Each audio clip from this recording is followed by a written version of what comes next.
ওসমান হাদিকে নিয়ে বাংলাদেশের রাজনীতি হঠাৎ যেন অন্যদিকে ঘুরে গেছে। খেয়াল করেছেন? যেটা তারেক রহমান দেশে আসার পরেও ঘুরাইতে পারে নাই। অর্থাৎ ওসমান হাদির বিদায়ের যে হাইপ, তারেক রহমানের আগমনে এই হাইপে কোনো রকম পরিবর্তন আসে নাই।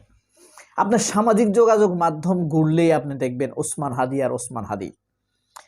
ওসমান হাদিকে গুলি করে তারা আল্লাহর কাছে পাঠাইছে, আর আল্লাহ ওসমান হাদিকে মানুষের হৃদয়ে পাঠিয়ে দিয়েছে। ওসমান হাদিকে ঘিরে বাংলাদেশের রাজনীতি, যে রাজনীতি হচ্ছে, সেই রাজনীতিটিকে ধারণ করতে পারে নাই শহীদ প্রেসিডেন্ট জিয়াউর রহমানের ছেলে, বিএনপির ভারপ্রাপ্ত চেয়ারপারসন তারেক রহমান। তিনি তার দলের ঘুঁটিবাজদের তালে পড়ে তার হারানো বিশ্বস্ততা অর্জনের শেষ সুযোগটুকু হারিয়ে ফেলেছেন। আনন্দবাজার তাকে নিয়ে যে নিউজ করেছে, বা পুরানা খবর ইন্ডিয়া টুডেতে যে নিউজগুলো করেছে, সেগুলোকে তিনি মিথ্যা প্রমাণ করে দিতে পারতেন, কিন্তু তার সঙ্গপাঙ্গরা অথবা তিনি অথবা তার প্রেস উইংস সেই নিউজগুলোর সামান্যতম প্রতিবাদ করে নাই। এটা তারেক রহমানের ব্যক্তি হিসাবে যেমন লজ্জার, তার দলের জন্য লজ্জার। আর সবচেয়ে বড় যেটা লস হয়েছে সেটা হলো তারেক রহমান এদেশের মানুষকে ধারণ করতে পারে নাই। এদেশের মানুষ ধারণ করবে কিনা তাকে, সেটা সামনে দেখিয়ে দিবে।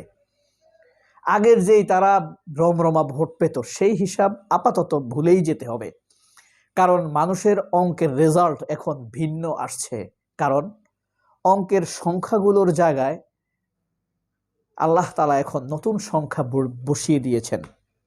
সূত্র বদলে গেছে, সংখ্যা বদলে গেছে, অঙ্কের রেজাল্ট বদলে গেছে। তো ওসমান হাদিকে এই কারণে বিএনপি ধারণ করতে পারে না, মানুষের কাছে এটা প্রমাণিত হয়ে গেছে। এনসিপি জামাত জোটের তিনটা বিষয়ে কথা বলবো: ওসমান হাদি, এনসিপি জামাত জোটের প্রভাব, এবং জামায়াত সাথে চরমোনায় যে ইগো প্রবলেম, সেটা কি জামায়াতের জন্য ভালো ফল বয়ে আনবে কিনা। তো ওসমান হাদিরটা আলাপ করলাম, এবার একটু আলাপ করি এনসিপি জামায়াতের জোটের ফলে বিএনপি কিন্তু ভালোই বিপাকে পড়েছে, কঠিন পরিস্থিতি পড়েছে। এই পরিস্থিতিতে তারা কাটিয়ে উঠতে গিয়ে লেজে গোবরে আরো মারাত্মক, মানে গ্রামে, খুব গ্রামে গেছে, নদীর পাড়ে বাড়ি, এরকম যদি গিয়ে থাকেন দেখবেন সেখানে কাঁচা টয়লেট আছে, এক ধরনের গর্ত খুঁড়ে, তো গর্তের উপরে কয়েকটা রিং দেয়, তারপর একটা স্ল্যাব বসায়। তো অনেক সময় স্ল্যাবগুলো দুর্বল হয়, স্ল্যাব ভাইয়া পড়ে যায়, কঠিন বিপদ। বিএনপি এখন ওই রকম ভিতরে পড়ে গেছে। এখন তারা জাতীয় পার্টির দিকে ঝুঁকতেছে, গোপনে বিএনপির এমপি প্রার্থী যারা, তাদের দিকে ঝুঁকতেছে, মানে আওয়ামী লীগের এমপি যারা ছিল, ব্যবসায়ীদের দিকে ঝুঁকতেছে, যাদের মিডিয়া আছে তাদের দিকে ঝুঁকতেছে। অর্থাৎ আওয়ামী লীগকে বিএনপি আশ্রয় দিবে কি, বিএনপি এখন উল্টো আওয়ামী লীগের আশ্রয় খুঁজতেছে নেক্সট ইলেকশনের জন্য। পরিস্থিতি কিন্তু ভালো না। বিএনপি আওয়ামী লীগের আশ্রয় খুঁজতেছে, বিএনপির মাথার মধ্যে সেইটা নাই, কিভাবে এদেশের ইসলামপন্থীদেরকে ট্যাকেল দিবে। এই কারণে আওয়ামী লীগের বুদ্ধির, টাকা, পরামর্শ এইসবের আশায়, ভোট এইসবের আশায় বিএনপি নেমে গিয়েছে। That's issue of BNP. BNP যদি এটা করে সফল হয়, এটার ফল এদেশের মানুষ ভোগ করবে। আওয়ামী লীগ এদেশের ক্ষমতায় আসছে, সেই দুঃশাসন কুশাসন এদেশের মানুষ ভোগ করেছে। বিএনপির এগুলো যদি বুঝে মানুষ ভোট দেয়, সেই পরিস্থিতিতে এদেশের মানুষ পড়বে। যাই হোক, তবে সেই পরিস্থিতিতে থেকে বিএনপিকে মানুষ উঠতে দিবে না, ওইটার মধ্যেই চাপা দিয়ে দিবে হয়তোবা। তো খালেদা জিয়াকে নিয়ে তারা কোনো তাস খেলতে পারতেছে না, তুরুপের তাস। সেই 2003, 4, 5 সালগুলোতে আমরা তারেক রহমানের মধ্যে যে সম্ভাবনা দেখেছিলাম সংগঠন গোছানোর, এগুলার কিছুই এখন দেখি না। এগুলা কি লন্ডনে থাকতে থাকতে তিনি ভুলে গিয়েছেন, নাকি এদেশের মানুষের সাথে এখন আর খাপ খাওয়াইতে পারছেন না। দুঃখের বিষয় হলো কি, তারেক রহমান যখন এই দল নিয়ে ভালো ভালো কাজ করছিলেন তখন তার দলের বৃদ্ধরা তাকে ধারণ করতে পারে নাই। এখন তিনি নিজে বৃদ্ধ হয়ে গিয়েছেন, 60 বছরের বৃদ্ধ, এদেশের তরুণরা তাকে ধারণ করতে পারছে না। Tarique Rahman is under the politics of generation gaps, generation গ্যাপের চাপে পড়ে গিয়েছেন তারেক রহমান। এরপর আরেকটা বিষয় দেখেন, জামায়াত চরমোনাই।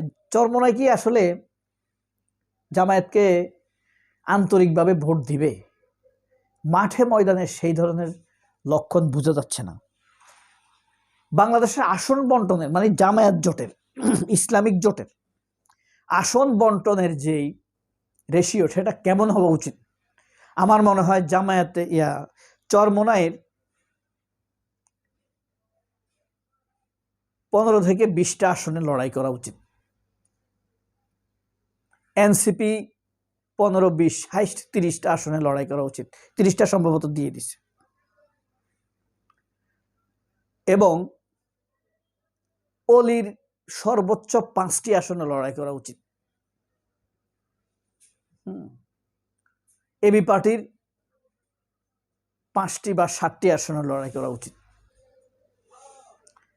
জামায়াতের হাতে রাখা উচিত কমপক্ষে 180টি আসন, আর 120টা সবাইকে দেওয়া উচিত। মামুনুল হক হুজুর আছেন, আরো আছেন যারা। সবাই মানলেও সবচেয়ে বেশি ডাউট যেটা নিয়ে, তাছাড়া এনসিপি আসার কারণে এখন চরমোনাইয়ের একটা ইগো প্রবলেমে পড়বে। চরমোনাই বলবে যে এনসিপিকে তোমরা 30টা দিছো, আমরা আমাদেরকে তাহলে 60টা দিতে হবে, 100টা দিতে হবে, এমন একটা ইগো আসতে পারে। চরমোনাই হুজুরের ব্যাপারে আমার তেমন প্রশ্ন নাই, কিন্তু ফ্যাক্ট হইল কি জানেন, চরমোনাইয়ের যে জেলা কমিটিগুলো আছে না, এগুলা সব আওয়ামী লীগ দ্বারা গঠিত। এগুলো মাথায় রাখতে হবে। চরমোনাইয়ের জেলা কমিটিগুলোতে আওয়ামী লীগের লোকরা বড় বড় ডোনেশন করত, বলতে পারেন তাদের টাকাই চলত। সেই জিনিসটা থেকে কি চরমোনাই বেরোতে পারবে কিনা, এটা একটা আশঙ্কা ভাবনার বিষয়। তবে আমার মনে হয় পিসাবুজুর চরমোনাইয়ের কড়া নির্দেশনা, আন্তরিক নির্দেশনা যদি থাকে, তাহলে হয়তোবা কিছু অংশ করলেও করতে পারে। 100% কখনোই তারা ইসলামিক জোট বা জামায়াতের পক্ষে কাজ করবে না, এটা আপনি ধরে রাখতে পারেন। কিন্তু জামায়াত কেন্দ্র থেকে নির্দেশ দিলে জান প্রাণ দিয়ে নেমে যাবে।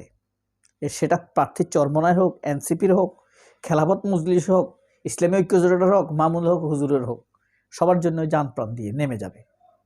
তবে দেখার বিষয় এখন সামনে তারা কোন পরিস্থিতিতে যায়। আন্তরিকতা, আল্লাহর একটা রহমত আছে, আল্লাহ হৃদয়কে তৈরি করে দিতে পারেন। আল্লাহ কিন্তু অন্তরের পরিবর্তনকারী, আল্লাহ বদলাই দিতে পারেন, আল্লাহর ইচ্ছা সেটা। আল্লাহ যদি রহম করেন, আল্লাহ যখন রহম করে জানেন, তখন জাতির মধ্যে প্রথম লক্ষণ কি হবে? তখন হবে কি? ঐক্য হয়ে যাবে। আল্লাহ যখন রহম করবে, 1 নম্বরে ঐক্য হয়ে যাবে। ঐক্য হয়ে গেলে সমালোচনার পথ বন্ধ হয়ে যাবে। বুঝতে পারছো? সমালোচনার পথ বন্ধ হয়ে গেলে ভ্রাতৃত্ব তৈরি হবে। ভ্রাতৃত্ব তৈরি হলে মানুষের মন থেকে হিংসা বিদ্বেষ চলে যাবে, জান প্রাণ নিয়ে কাজ করবে। সবাই অনেক ভালো থাকবেন। অফুরন্ত ভালোবাসা, দোয়া। আচ্ছা, আপনারা কি আমাকে দোয়া করতে পারেন? নিশ্চয়ই পারেন। তাহলে আমাকে দোয়া করবেন। আল্লাহ হাফেজ। আসসালামু আলাইকুম।